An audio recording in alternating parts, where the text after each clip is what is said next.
निमंत्रण दे रहे हैं, आ जाओ, पार्टी गलत है, हमारे पास आ जाओ। हाँ, तो वो पहले क्या बीजेपी के पायलट साहब नजदीक रहे हुए हैं ना, इसलिए अब जैसे मान लो मैं बीजेपी के अंदर रहा हुआ हूँ, मैं बीजेपी से हट के बाहर आया, तो कहीं न कहीं बीजेपी ये सोचती है हनुमान जी पहले हमारे थे उनके दिमाग में, लेकिन मैंने पार्टी बना ली, इसलिए मुझे अब नजदीक नहीं मान सकते, मेरी पार्टी अलग होगी ना। पायलट साहब अदुल जूल में है। वो तो कहा था ना कि एक टांग इधर एक टांग उधर, तो कहीं न कहीं उनका इशारा, और ये सही बात है, भारतीय जनता पार्टी के नेताओं के कॉन्टेक्ट में है पायलट साहब आज भी। बीजेपी के लोग ये कहते हैं कि गुजरों में अगर हमारे पास सबसे मजबूत नेता है बीजेपी के पास, तो सचिन पायलट है। ये बीजेपी के नेता कहते हैं। मैं क्या करूं, वो कहते हैं, मैं थोड़ा कह रहा हूं उनको पार्टी बनानी चाहिए। हमने तो कोशिश की उनको 2 बार सीएम बनाने की, भाई 18 में भी सीएम बनाने की कोशिश की, गहलोत से दुश्मनी ली, उनके बेटे को हराया, और फिर जब सरकार गिर रही थी तब 3 विधायक मेरे सचिन पायलट के साथ थे, पायलट सीएम बने।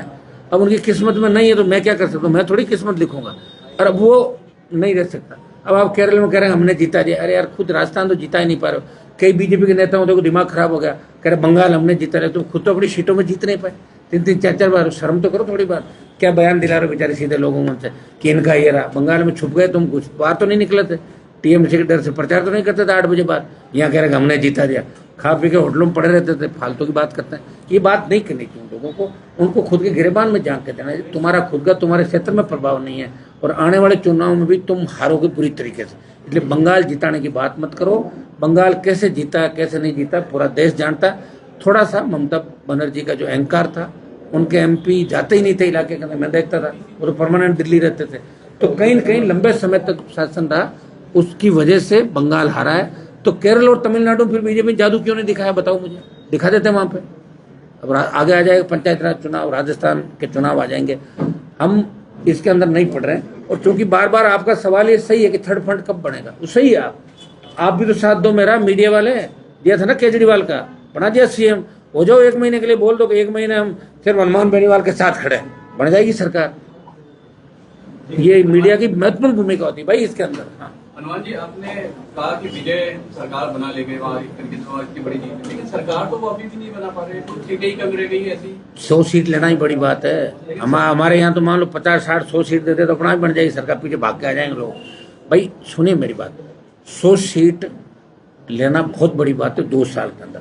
मतलब तमिलनाडु की जो जनता है वो अलग चल रही है, ऊब गई वो स्टालिन के शासन से, और एडीएमके को भी देखा उन्होंने, जो उनका नया व्यक्ति होना चाहिए। अपने लोग कब तैयार होंगे, मैं तो ये पूछ रहा हूँ, राजस्थान के लोग कब तैयार होंगे? बातें करा लो बंद कमरे में, शाम को 8 से 12 जो पार्टियां चलती हैं उनमें बात करा लो, बोले ये कर देंगे, सुबह उतर जाती है, उसके बाद कुछ नहीं करते। ये राजस्थान की स्थिति, मुझे चिंता है राजस्थान की। सुनो, चिंता इसलिए मैं खराब हो रहा हूँ भाई, मैं खराब हो रहा हूँ इसलिए मुझे चिंता है, बाकी मुझे भी क्या चिंता है। मतलब 2028 में थालापति हनुमान बेनीवाल। मैं ये नहीं कह रहा हूँ, सुनो, मैं लड़ाई 28 के अंदर मजबूती के साथ लड़ूंगा, इसमें कोई दो राय नहीं। 28 से हमारी लड़ाई मजबूत होगी। और सबसे बड़ी बात, अभी मीडिया के अंदर जिन पार्टियों का चंदा छपा, हम आपको एक निवेदन ये करते हैं कि आप भी सारी चीज अगर ढंग से छापो ना, जैसे आपने छापा कि कांग्रेस बीजेपी कम्युनिस्ट पार्टी चंदा लिया, ठीक है, आप ये भी छाप देते कि इन्होंने नहीं लिया, तो फिर हमारा मैसेज आता, वही नहीं छापा आपने। छापना चाहिए कि राष्ट्रीय लोकतांत्रिक पार्टी ने 100 रुपये नहीं लिए, वही तो मैसेज होता है। इसलिए आपसे मेरा आग्रह है कि वो भी छापे जिन्होंने लिया, और जो बेचारे नहीं ले रहे गरीब हैं उनका भी आप छापो बराबर, ताकि जनता को पता लग सके, क्योंकि मीडिया को जनता देखता है, मीडिया क्या छाप रहे। ये आप लोगों से मेरा आग्रह रहेगा कि दोनों उसको करते हुए और करें आप। सही बत्ती, जिसके पेपर लीक की घटनाओं ने पूरे देश के अंदर राजस्थान के माथे पर बदनामी का जो एक कलंक लगाया, उसको 2021 की भर्ती को लेके, और जब 2023 में राजस्थान के अंदर चुनाव हुआ तो भारतीय जनता पार्टी के बड़े नेताओं ने, जिसमें प्रधानमंत्री, गृह मंत्री, उनके राष्ट्रीय अध्यक्ष नड्डा जी, इन सब ने यहाँ कहा था चुनाव प्रचार में कि हमारी जब सरकार बनी एसआई भर्ती को रद्द करेंगे, और आरपीएससी को भंग करेंगे, पुनर्गठन करेंगे, और तमाम जो पेपर लीक के अंदर, चाहे रीट का हो चाहे दूसरे मामले हो, उन सब की हम सीबीआई जांच करा के, और जो मगरमच्छ है कांग्रेस पार्टी के नेता, उनको हम अंदर डालेंगे। लेकिन 2023 के अंदर नौजवानों का वोट लेके भारतीय जनता पार्टी सरकार के अंदर आई, और सरकार में आने के बाद एसआई भर्ती का नाम नहीं लिया, भूल गए सारे सारे लोग। तब राष्ट्रीय लोकतांत्रिक पार्टी ने एसआई भर्ती को रद्द कराने के लिए बड़ा आंदोलन यहाँ शहीद स्मारक को चालू किया।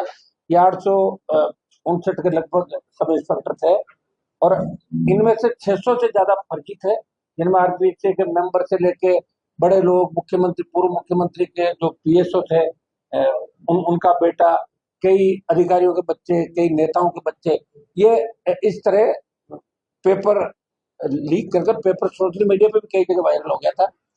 तो इन्होंने पूरा प्रयास किया कि हम लोग बने रहे और भारतीय जनता पार्टी की भजनलाल सरकार अपने वादे से मुकर गई। प्रधानमंत्री, गृह मंत्री का वो वादा हवा के अंदर रह गया कि हम भर्तियां रद्द करेंगे। और राष्ट्रीय लोकतांत्रिक पार्टी ने बड़ा आंदोलन शहीद स्मारक पर किया, हमने जेल पर आंदोलन किया, राज्यपाल से मिले और लाखों लाख लोग, जब 1.5-2 लाख लोग जयपुर में मई के उत्तपती धूप के अंदर उन्होंने रैली करी राजस्थान के नौजवानों, तब देश के नेताओं का ध्यान राजस्थान की एसआई भर्ती पर पड़ा और हाईकोर्ट ने, एकल पीठ ने एसआई भर्ती को रद्द किया। और ये नौजवानों के संघर्ष का ही परिणाम था कि हाईकोर्ट ने उनकी बात को सुना और न्यायपालिका ने न्याय किया। सरकार ने उस वक्त कहा कि हम डबल बेंच में नहीं जाएंगे, हम लड़कों के साथ हैं।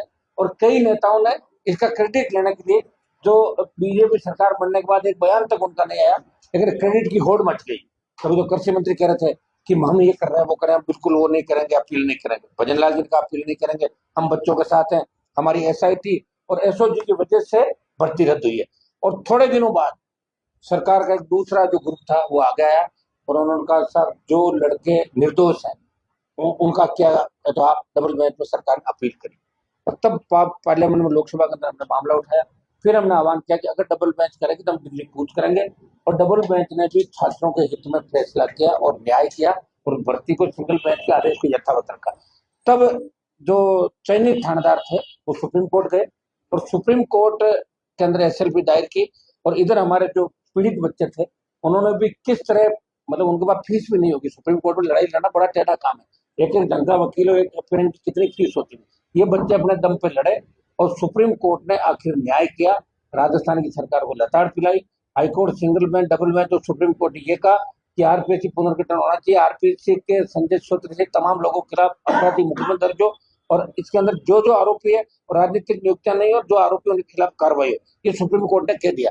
अब राजस्थान की सरकार ने कल यह अधिसूचना जारी की कि हम उस भर्ती को अवरुद्ध करते हुए, अब सरकार नहीं जा रही है। कल कुछ लोग जो चयनित अभ्यर्थी थे उनके यहाँ परिजन यहाँ बैठे हुए थे, वो कर रहे थे प्रयास, लेकिन उसके बाद सरकार ने सूचना जारी की और ये कहा कि हम नई 859 पद है उनकी नई एसआई भर्ती की नई वैकेंसी उन्होंने कल निकाली।